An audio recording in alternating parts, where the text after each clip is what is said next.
Sunare kinapit gunung temah temlawung sumamburan lirbat socane nganggo rapuh naratos sunare Hyang Areka tinampi siraping Paraja Ngastina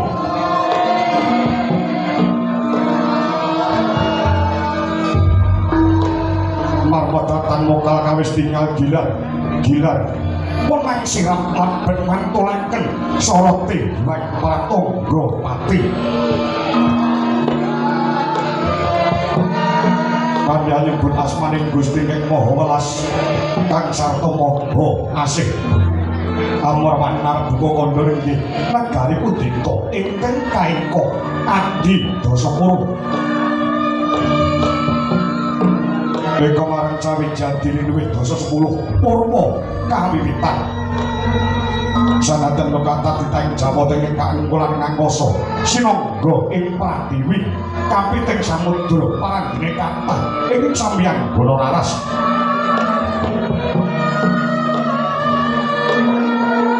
nanging datan kadigum laring Paraja Ngastina ya sinebut ing negara Gajah Oya ya winastan ing Liman Lawi patut minangka pambukaning carita labet waya negari santos tan antuk kalih 1000 tan jangkep sedasa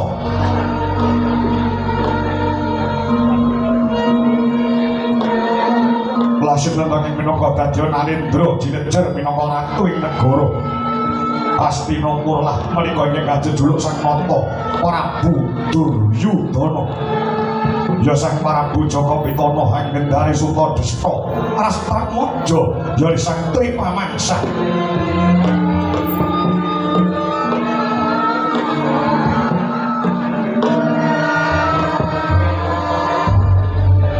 nuju hari riprayoga Sang Mahawiya Saribit kelawan Brahmana ingkang sampun 7 dina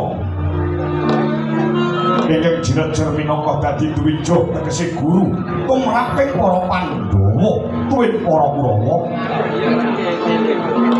lah menitake apa para penemban Begawan Jati Sampurna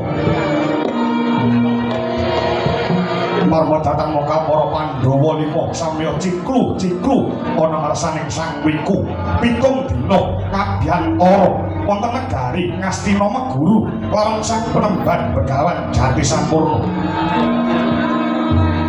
Prabu Puntadewa Radyan Werkudara Arjuna Mangkula Sedewa sedaya samya sumuyut ana ngarsaning Sang Wiku prasasan kaya dene antuk payung agung sigra wije pangandikane Sang Nata Duryudana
Diri gulung kapurko lisan merebekkan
kapan kapan mamut jeneng murid ayakane karat roteng karat kotomo manggo manugrah klan siswa sutoto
sekali lawan lan ugi rahayu sagung dumadi murid-muridku para putra siswaku becik para Kurama kelawan para Pandhawa kawruhan ana ya Gen dina samengku pun bapa tak entung ngancik kanggan saiki wis genep 7 dina mapan oning negara Ngastina minangka dadi dwija tegese gurune para Pandhawa duwe para Kurawa tak wenehi katrangan tak wenehi weruh iki dudu karepku dhewe dudu sedyanipun bapa penemban Begawan Jati Sampurna pribadi nanging Duryudana Kuntadewa Werkudara lan liyane tekaku rene mapan oning negara Ngastina kuwi diutus lawan Gusti ingkang akarya jagat supaya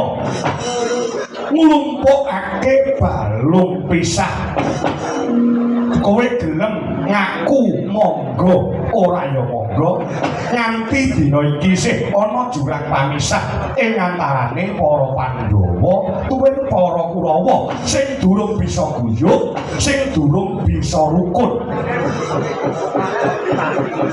Mongko para Pandhawa tuwin para Kurawa kuwi padha-padha tedak turun Brahmana linangkung sang Resi Abiyasa ing Saptawarga. Para Kurawa atmajaning Sang Dastarata, Pandhawa putrane Swargi Pandhu Dewanata isih kenyer-kenyer sedulur, isih kenyer-kenyer waris. Lah kok nganti renggan saiki durung bisa guyub, durung bisa rukun, durung bisa manunggapi dak jempol nyawiji ing ati. Iki sing dadi jejibahan kang kudu tak tindakake supaya dadi siji ing antarane para Pandhawa tuwin para Kurawa. Nuwun kepareng matur Kanjeng Rama penemban. Kalenggan samangke para Pandhawa gangsa sampun manunggal dados setunggal. Nderek menangke dados pangandikane Kanjeng Rama penemban. Jati sampun nanging minangka dados dwija gurunipun para Pandhawa tuwin para Kurawa. Yen kabeh padha manut kelawan panjenenganipun Bapa dina samangku bukaan rasamu tatangen batinmu lho ya. Ora mung para Pandhawa klebu para Kurawa. Kowe do dirasani wong sak jagat gemrenggeng, gemranggang, gemrunggung lho.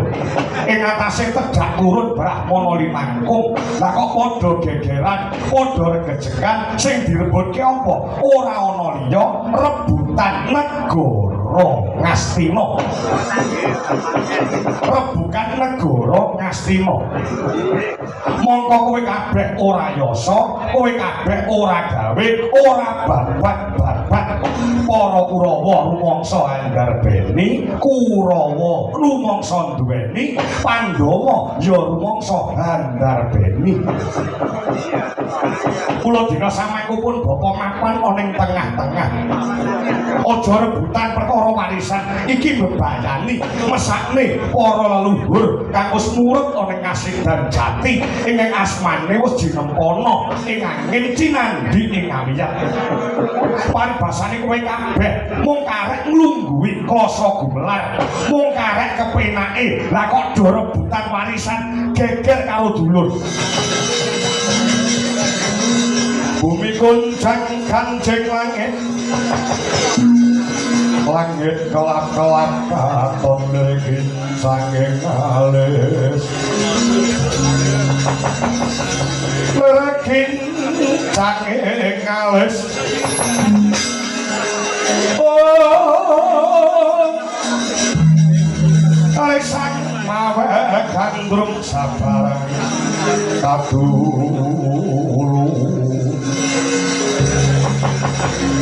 Wukir moyak mayik saking jas bali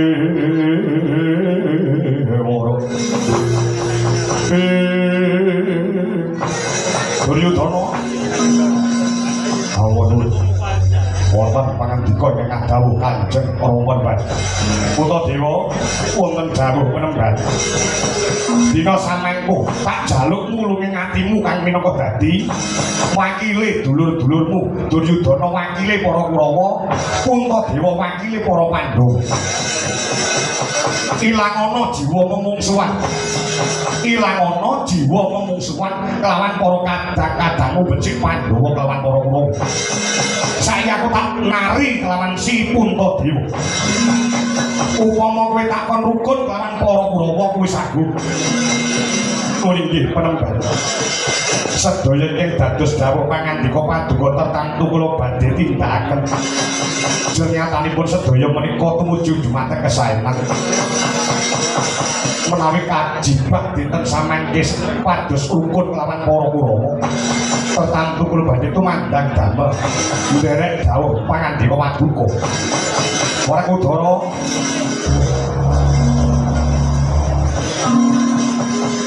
wis sago bet rukun lawan para dulur-dulurmu Kurawa. Ya aku sago. Nyatane ana telenging ati yen perlu diberkah dadane. Dicupuk jantunge Werkudara. Ora ana tinone yen para Pandhawa kuwi nganggep mungsuh lawan para Kurawa. Kurawa sedulur tuwa sing kudu diajeni lan dipundi-pundi. Yen ngono kuwi saguh rukun lawan para Kurawa, ya aku saguh. Arjuna piye? Kula namung nderek kersa Pandhawa Kanjeng Rama bener ya. Yen para Pandhawa wis padha saguh saiki balik Kurawa sing diwakili dening Duryudana.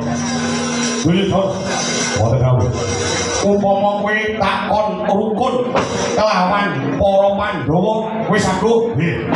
Ana paribasa rek gambar kucing kula derek wonten iki. Ditakon iki malah parikan. Wangsulane iki gelem apa ora malah ngomongane rek bareng. Wis ngerti lek iki dunduman iki mung rokok tok ora enek koreke. Kowe do gelem rukun ora? Kowe dadi tuwek-tuwekane para Kurawa. Adi-adimu Pandhawa wis do saguh rukun lawan para Kurawa. Karek Kurawane nggih sagah. Yen saguh aku minangka seksine detik iki Pandhawa Kurawa.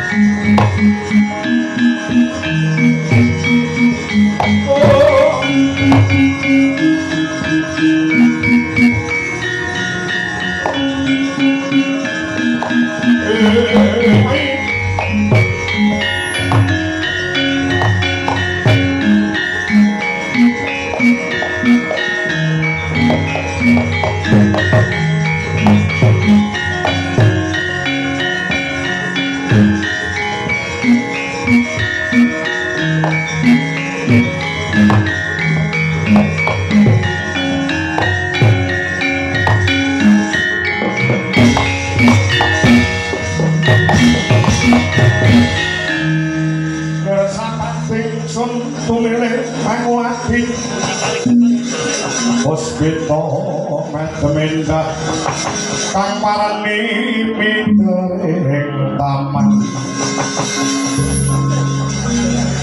anon kang sekarang warasiki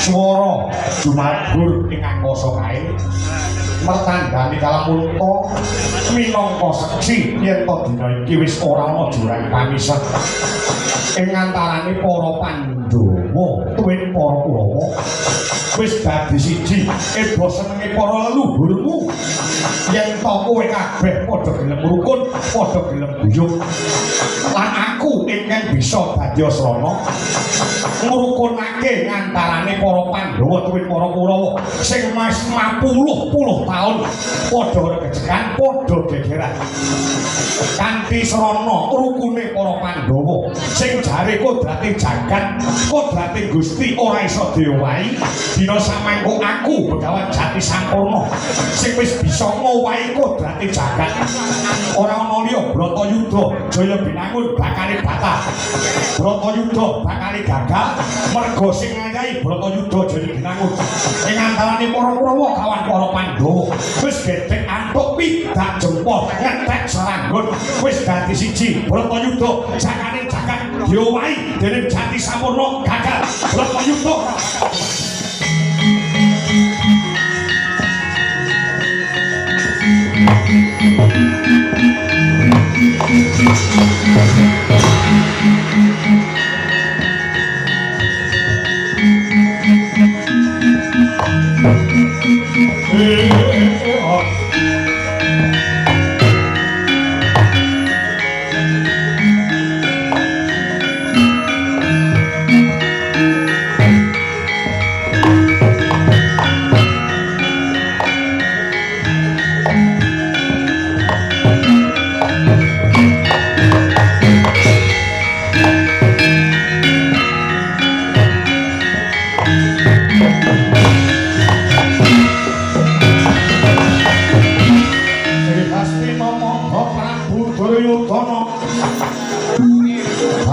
pangandikanira arining sun Barakudara arining sun Barakudara wong den kapareng dene Sigra Haryasena Panjut Jogdah Hyang Durna Ari saksana mangenjali Barakudara rinangkul lungayanira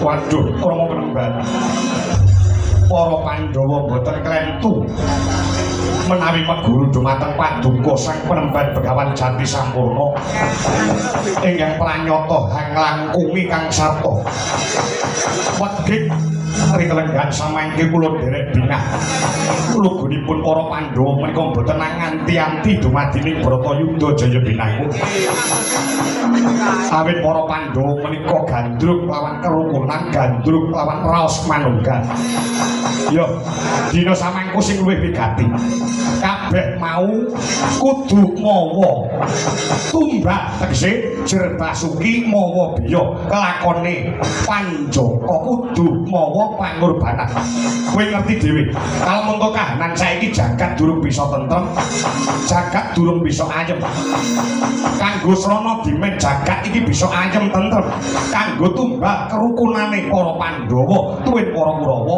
apa kira-kira Pandhawa saguh tak perintah mateni umat sing dadi sukertaning jagat kula inggih perempuan kula namung derek kersa maduka Barakudara ana dawuh apa pomo kowe takon mateni pawongan kanggo tumbak katetremaning jagat lan tumbak rukune Pandhawa Kurawa kowe saguh ya aku saguh Arjuna kula inggih kula sagah penemban lajeng sinten iki minangka dados tumbalik jagat raya kang sarta tumbak katentreman ugi manunggale para Kurawa Pandhawa jagat kebak sukerta merga umat ingkang wis dadi srana jalaran nyebar sukerta ning jagat lan kudu dipateni ora ana liya sing kudu tuk pateni dimen jagat ayom tentrem lan Pandhawa Kurawa lestari nggone rukun Semar Badranaya patenana jagat ayem selawase urip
Sumba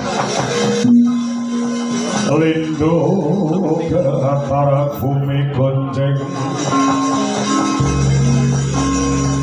maludo guntara katok umuk kang jala nidi lumembak penyu kumambang Dosang Wisnu Bathara Arsa lebur bumi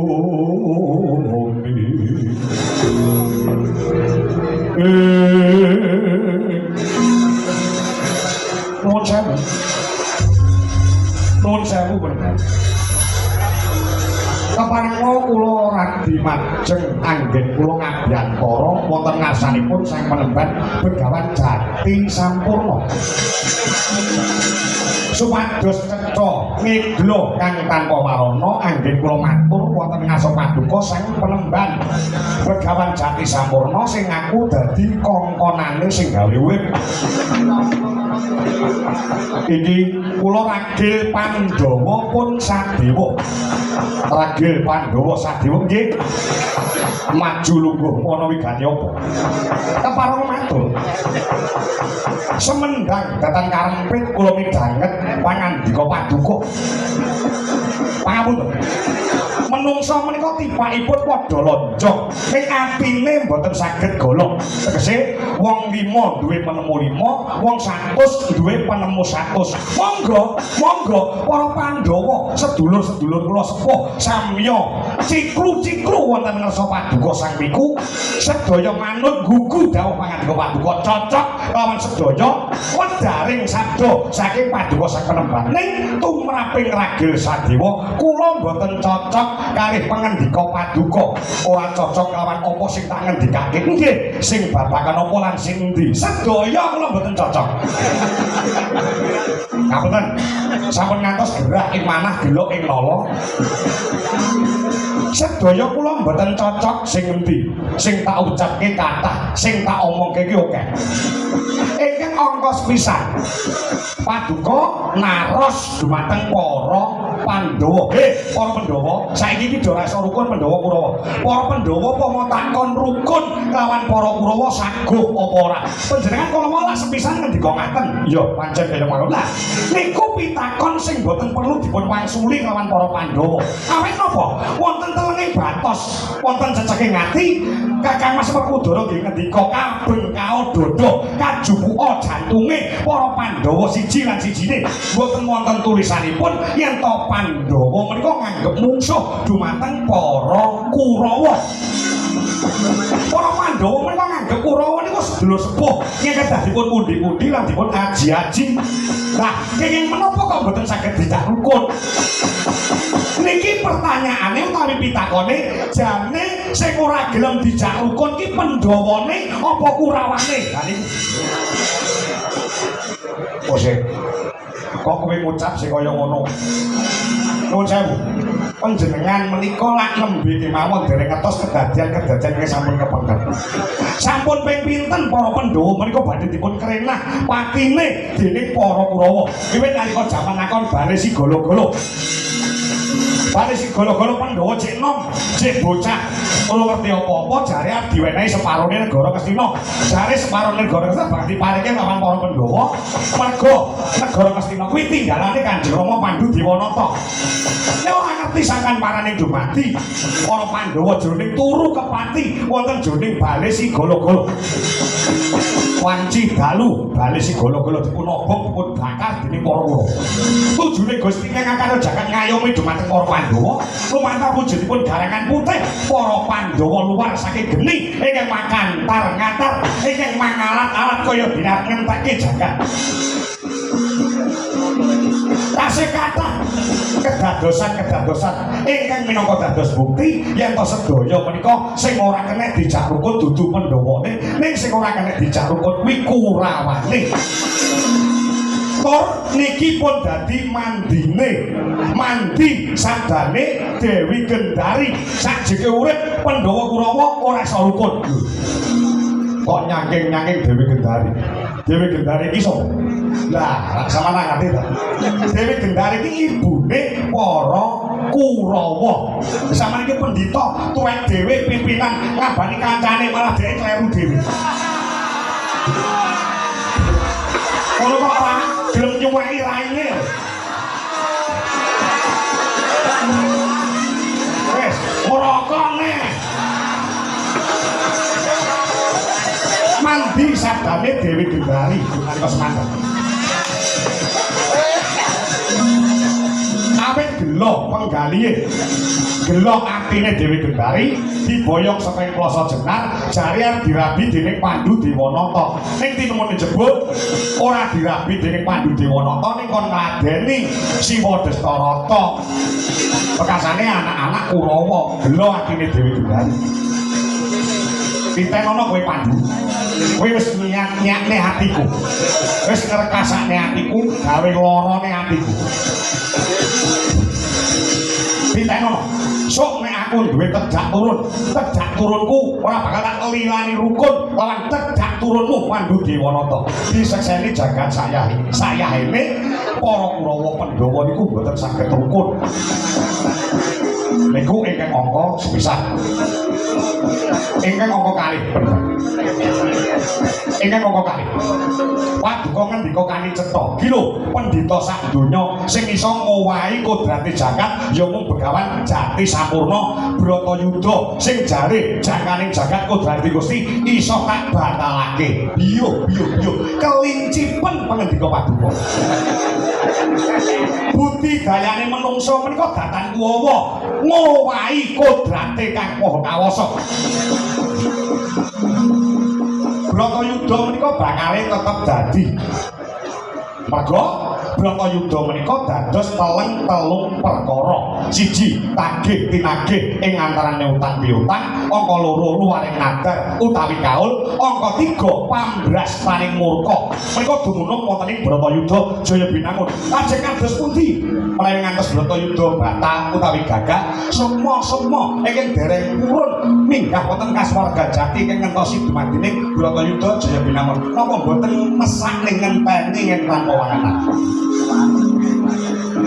nah, ingkang ngomong tiga sing kaya disampluk Prapanduwa Pandhawa gandeng kowe rukun ditumbal rukunmu Pandhawa Kurawa dina samangko Pandhawa tak perintah supaya Semar patenana yo lo tak takon kali panjenengan lo tak takon sampeyan iki jane pendhita apa jagal menungsa senengane kok golek menange dhewe nek kancane sing kleru nek nguyong-nguyong ora karo-karoan nek ngelok-ngelokne lek ngucilke ora karo-karoan nganti rokok wae jatah ora digawe mergo kleru nek nggawa jarik blakon lho bareng jake dhewe kleru kok glelek pemangsane apa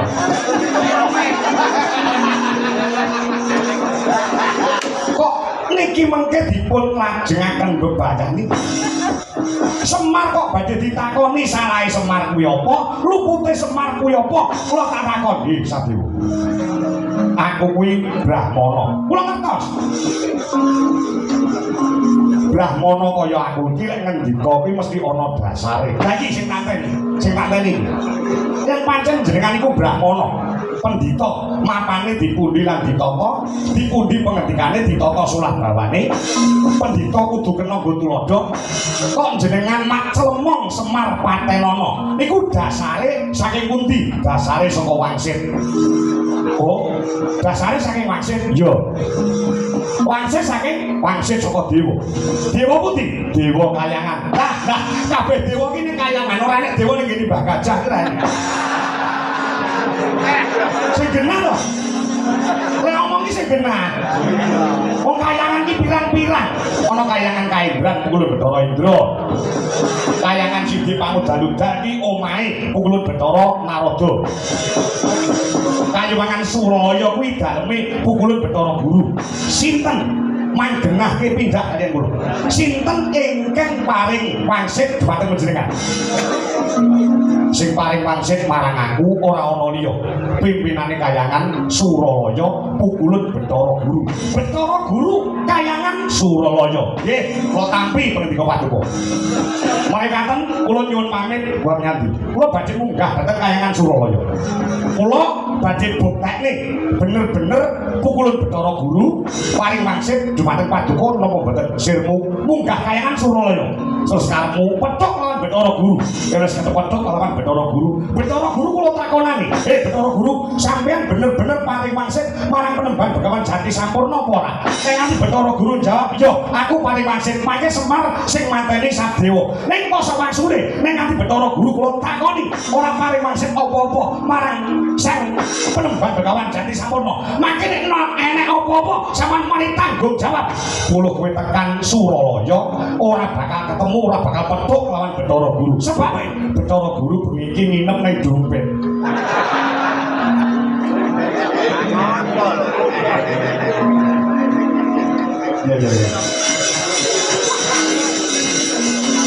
Ya. Nggih. Sadewa. Ora dawa. Dina samangko dulur-dulurmu Untadewa, Werkudara, Arjuna nang kula wis manut karo aku. Kowe ora usah gadak mera Kambojingga. Dina samangko nek pancen kowe ora setuju, kowe ora surujuk, kowe lunga saka negara Kestina kene. Lho, sampean tunduk.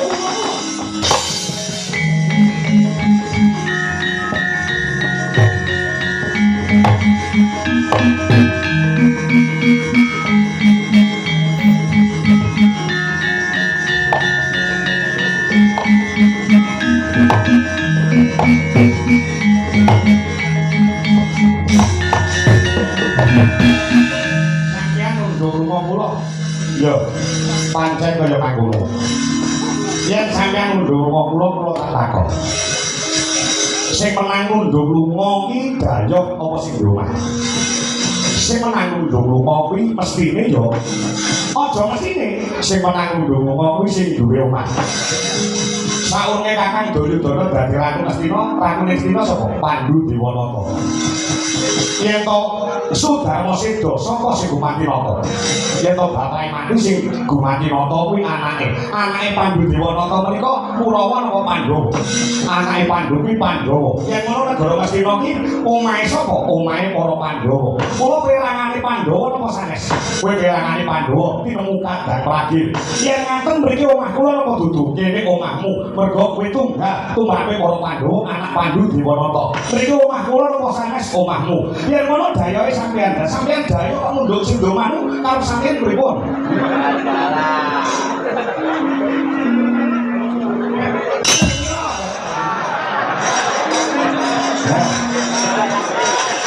Pucet ta kowe?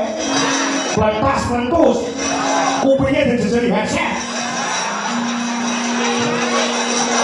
Mbok jejeli jajan sisan ngono.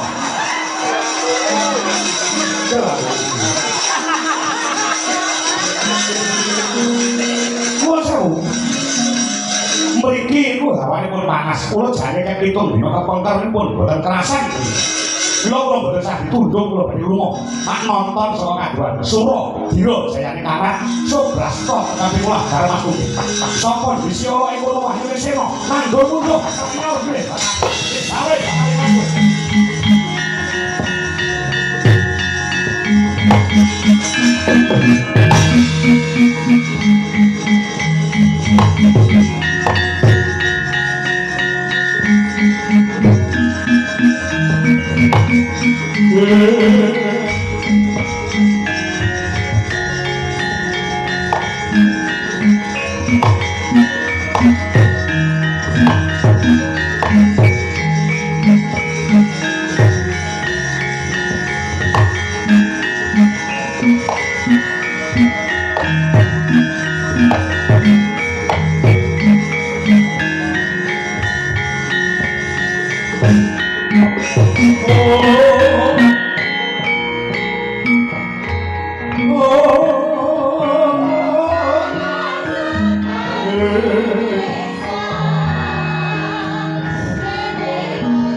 Adi Sutomo Gusti Sasongko Kasongan Surya Raras Luming Sari Sari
Lirik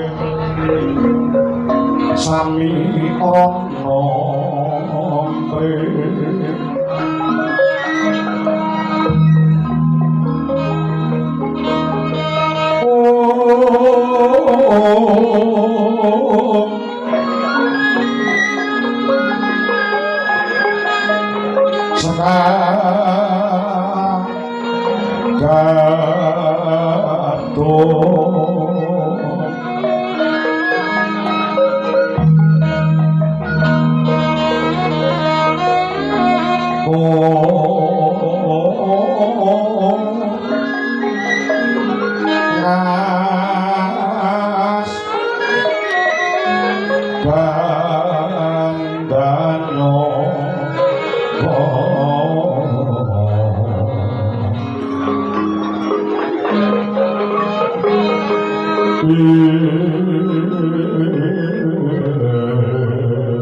saking siku dedane Abhanawa dosiwun siwun laku Duryudana lho ngapunten ing aku lemah berkah nyala-nyala sawanipun pun Petruk wonten ngaso paduka ing sabatan srana timbalan ya Petruk nggih padha becik sarkamu dalam padha becik sarkamu nggih lamah kula wilujeng wiwit saking wingking dumugi ing ajeng pangestu paduka sinuwun ingkang kula ajeng-ajeng supados mulakapi dhumateng anak kula ingkang bajeng supados laris lan pajeng anggenipun bakul kajeng yo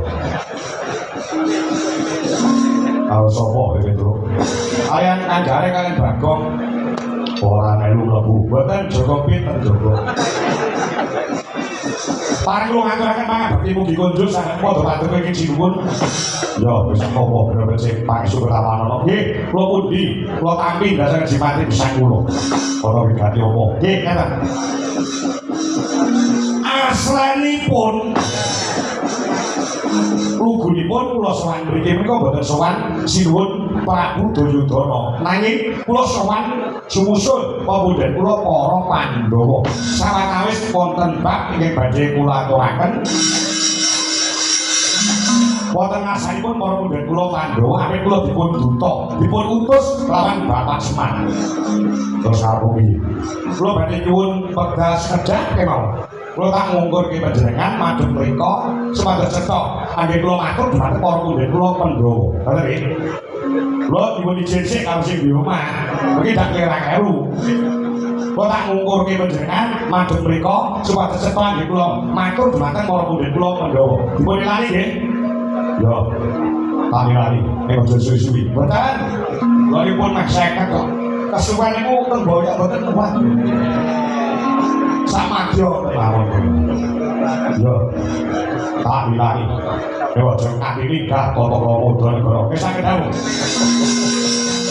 Katamu padha warah Sena bersih besok aman demo baris kang prayitno ayo saon wong Dorowati dinumpes paniku pangawa Pandhawa Simun Kunto apa itu Doro kula niku Doro dagelan Petro nggih. Dora Juno iya Petro. Pangatur wonten ngaso manduka iki sipun Ngamarta. Baris kures bloko Sunta blak kota Tosran kula dipun utus kalian Bapak Semar supados matur wonten ngaso manduka kuwi dikompo napa kalian Kakang Semar. Dinten samangke kula namung nerokke pangandikanipun Bapak Semar. Enji mau kula dipun tibani kali Bapak truk wirene. Ana apa Pak kula nggih nyawuri ngaten kali Bapak. Kowe tak kongkon ning negara Mestina. Nang negara Mestina napa? Susulan para pemudhenmu para Pandhawa. Terus nek kula pun dugi mriko pripun Pak? Kula takon ngaten kali Bapak. Ngene lho. Kowe matur kelawan pemudhen Pandhawa, Pandhawa aja oleh suwi-suwi mapan ana ing negara Mestina. Iku ngerti Bapak lho, kula namung ngerok-ngerok. Pandhawa aja oleh suwi-suwi mapan ana ing negara Ngastina. Merga Pandhawa duwe kewajiban ngayomi wong negara Ngamarta.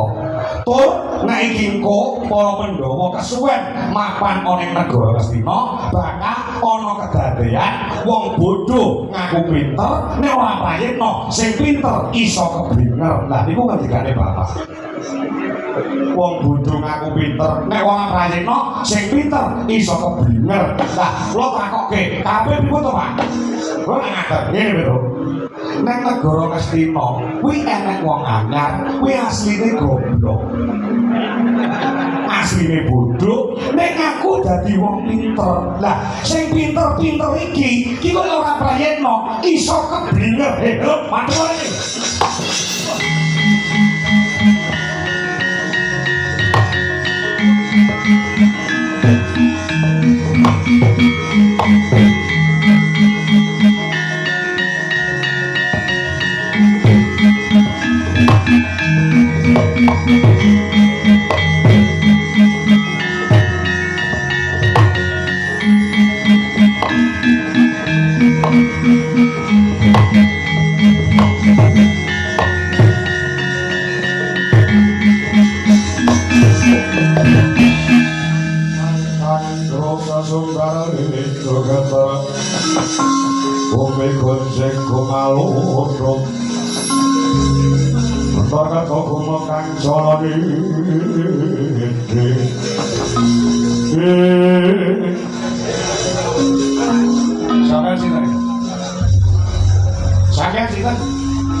Begawan Jati Sampurna. Oh, Begawan Jati Sampurna mil, ora nganggo mil. Wapuk cangkemmu. Sama sing ninggal tata krama, kula mang jorok nang menyang kotak lho niku. Jomor ora. Enten napa? Salah kula niku napa, luput kula niku napa? Lah kula mang jorokne niku. Kowe nyapluk marang aku. Tangan kula niku mboten ninggal napa-napa. Sing nyapluk dudu tanganmu ning tembungmu. Loh, tembung sing pundi? Kula niku matur niku pun nganggo tata krama. Mbak kula niku nuwun sewu wong desa, mung anake Semar. Wong cilik wong ra angklik. Ning duwe ana ndingklik. Mangane mung setitik. Lene gegeran perang ora mudar dhisik. Penak sampeyan mung pilak-pilik karo dilati teman wanita.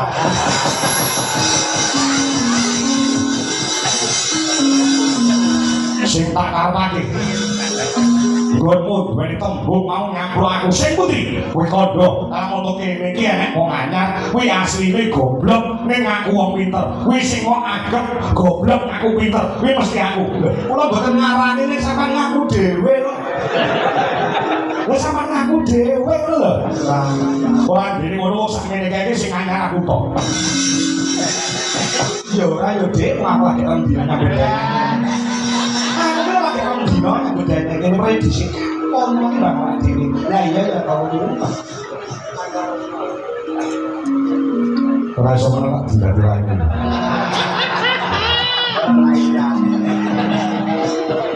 Dina sama iku kamu karo ono itu. Syukur bagi nek wis kandhene. Lho, syukur bagi iki mon. Pandhawa iki dadi muridé bakalan Jati Sampurna. Terus dina iki Pandhawa bakal budal nyangkelan pis ireng. Lah, syukur yen ngoten. Syukur-syukur iki. Ngerti yo? Pandhawa rono metuhi bapakmu. Kuwi saka perintah saka panjenengan ingsun bakalan Jati Sampurna. Tekane para Pandhawa ning talang pis ireng bakal babat gulune Semar bakal mateni Semar. Dawa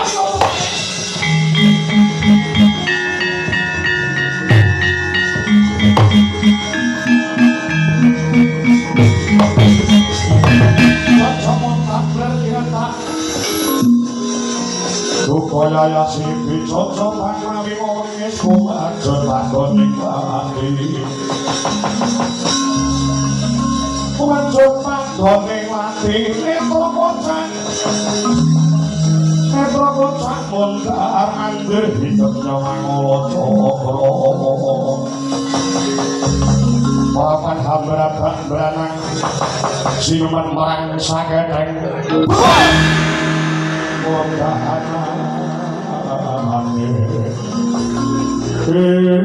nek ngantek wong arep mateni Semar. Anake lanang Petruk kantong bolong sing mati. Apa dira Petruk wedi nek mung arep japure pendhita kaya kowe. Ayo, sapa sing mateni Bapak Semar? Petruk dadi beteng. Petruk aja dhuwur-dhuwur karek mambu. Wis ngapunten orang dina ratus awak rada grebek.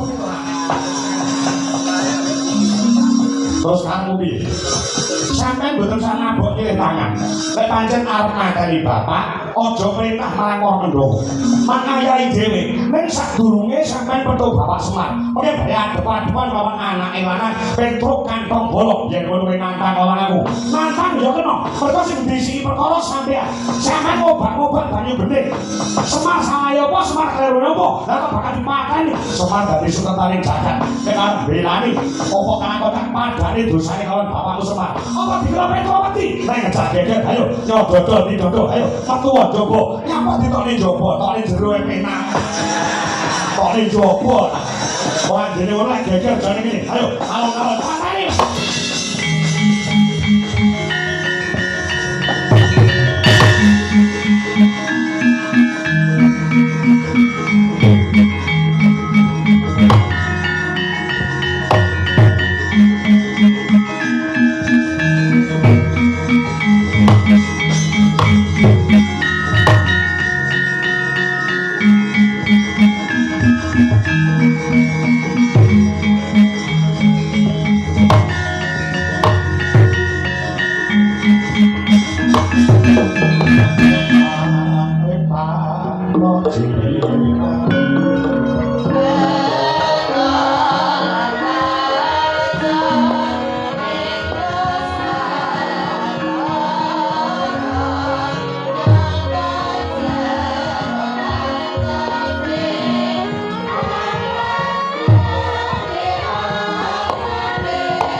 Dina samang kusana pangartine adhiku Arangil kawan pangartine Petruk minangka dadi sandungan nggonku bakal dadi dutane adil nentemke jagat kanthi sono mateni kawan Semar Bajranaya.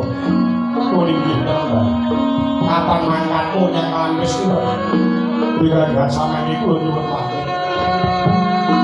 badhe mesti dawuh pangandika Paduka upaya tunggal katentremaning jagat tansah tunggal rukune Pandhawa lan Kurawa. Bagus. Werkudara. Ya.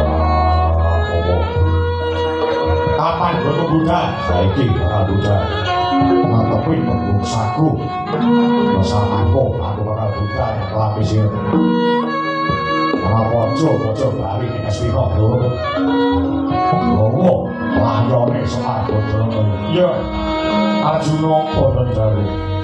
Panggonya panik sing ati-ati.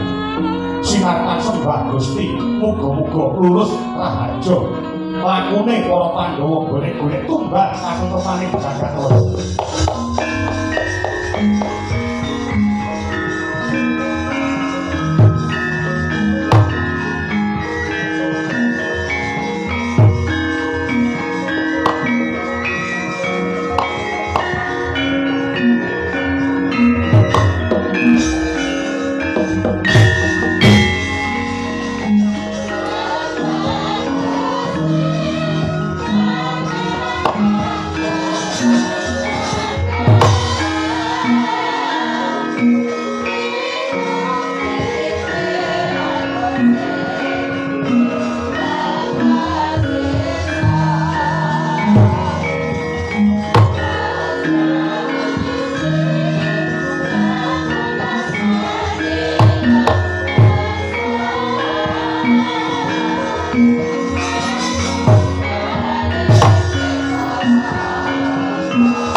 Pandhawa ki kaya robot umrate begawan jati sampurna. Tak perintah ngalor, yo ngalor, perintah idul. Sesasi kepungkur kowe sambat kawan aku. Lewati Bratayuda dadi mergo bakal kalah perang lawan para Pandhawa. Aku piye? Kowe jaluk tulung lawan aku piye carane mateni para Pandhawa? Aja nganti dumadi Bratayuda. Nggih. Iki salah sajining kanthi sampika Bathara nggon kuwal-alon bakal mateni para Pandhawa. Mergo iki dipuji. Ucawi untuk mana sih? Ayo.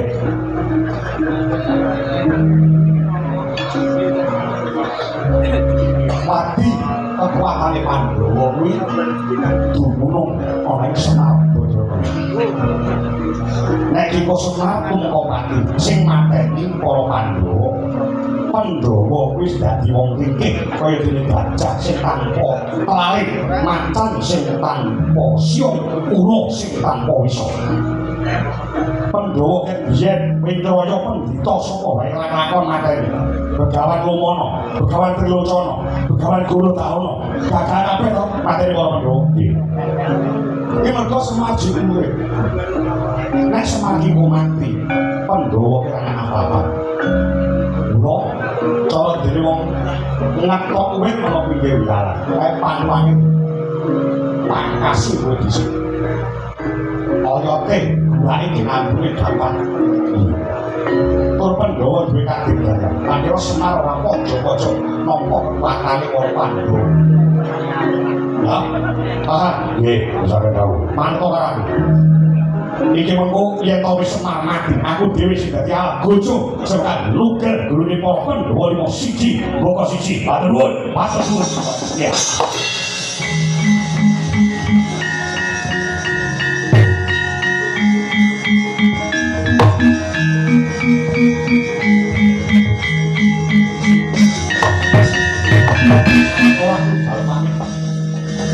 Sama aku bisa pamit kepingin ngawetani pangkat ini si Petro paling nantang kawan apa kira-kira seret nyawan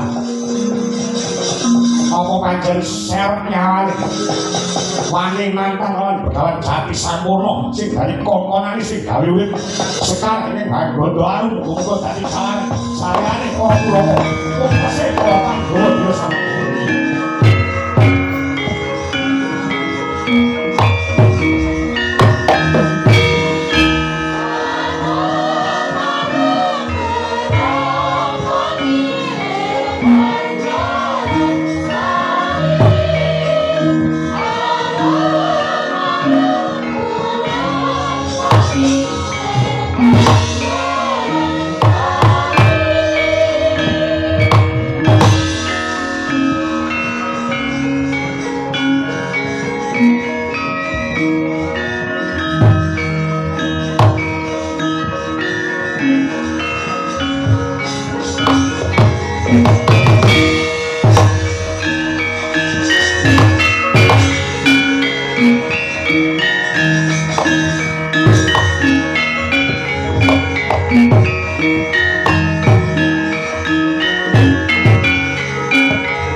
Dinten samangke kula renggo dawuh pangandharipun Kakang Begawan Jati Sampurna.